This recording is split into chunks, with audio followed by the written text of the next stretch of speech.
Doctor, तुम्ही छुपा शत्रू म्हणून काही आजारांचा उल्लेख करतात, ते कोणते?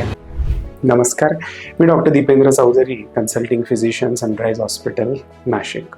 छुपा शत्रू, सायलेंट किलर असं काही आजारांना वैद्यकीय क्षेत्रामध्ये संबोधल्या गेलेलं आहे तुमच्या आरोग्याच्या दृष्टीने जे महत्त्वाचं आहे. एक म्हणजे ब्लड प्रेशर, रक्तदाब, उच्च रक्तदाब, आणि दुसरं म्हणजे मधुमेह किंवा डायबिटीज.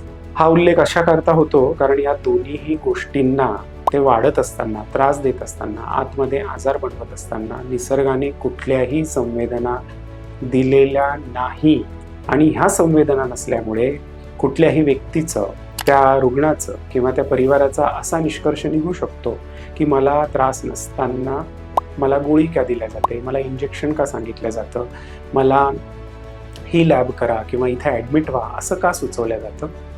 हे तुमच्या डॉक्टरांना टेक्नॉलॉजीवर, त्यांच्या क्लिनिकल ॲक्युमेन म्हणजे त्यांच्या नजरेतनं त्यांना कळत असतं.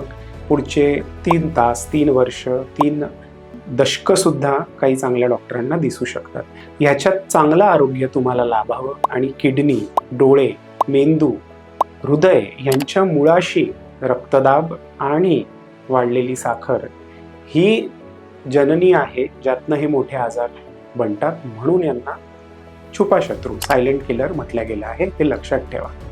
धन्यवाद.